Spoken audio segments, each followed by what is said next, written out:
Sir आप अपनी बात थोड़े धाराओं के साथ कर रहे हैं, अच्छा लगा।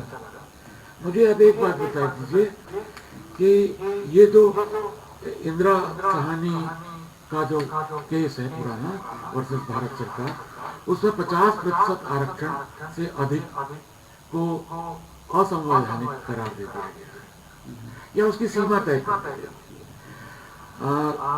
इससे पहले छत्तीसगढ़ 58% पे गया था, कोर्ट ने उसको वापस कर दिया। अब ये 76% पे जा रहा है मामला। तो क्या ये कोर्ट में टिक पाएगा? पहली चीज। दूसरी चीज, जो 27% ओबीसी का बढ़ाया गया और जो 4% ईडब्ल्यूएस का किया गया, तो इसके पीछे क्या एक मंशा हो सकती है? कहीं ये राजनीति तो नहीं है? आरक्षण के बारे में सभी निर्णय राजनीतिक ही होते हैं। आज तक भारतीय गणतंत्र की स्थापना के बाद से किसी भी शासन ने केंद्र स्तर पर या राज्य स्तर पर कोई वैज्ञानिक अध्ययन नहीं किया है, एक भी नहीं। हमें इस देश में अब सोशियोलॉजी में पीजी की क्लासेस पढ़ाते हुए 100 साल हो गए हैं, लेकिन आरक्षण पर जिस तरीके की बहस संसद में हुई है उसको देखकर ऐसा नहीं लगता कि हमने कोई शोध किए हैं।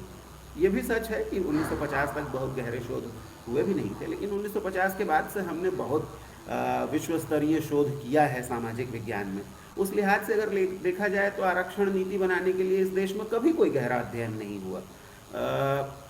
दिखावटी कार्यक्रम काफ़ी हुए हैं। काका कालेलकर आयोग की भी आलोचना इसीलिए हुई थी, मंडल आयोग की आलोचना भी इसीलिए हुई थी, सिर्फ इसलिए कि आप कंप्यूटर का इस्तेमाल कर लें, सिर्फ इसलिए कि आप कई यूनिवर्सिटीज़ चले जाएं, सिर्फ इसलिए कि आप 200-250 बैठकें कर लें, सिर्फ इसलिए कि आप कई लाख पेजेस के कागज़ देख लें। इसका मतलब ये नहीं है कि वो वैज्ञानिक अध्ययन है।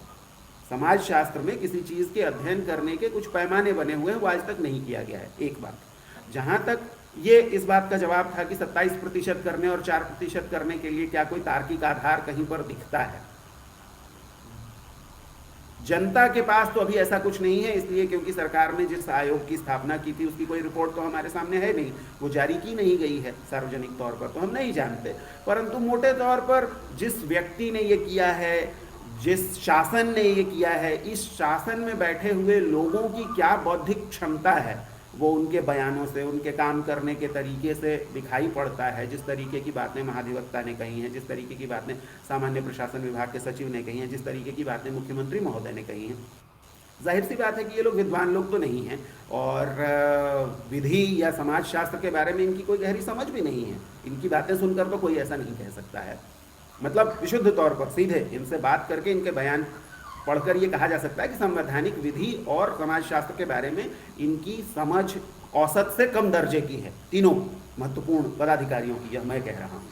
तो इसलिए अनुमान, प्रबल अनुमान के साथ ये कहा जा सकता है कि इनका अध्ययन निम्न स्तर का ही होगा। एक बात।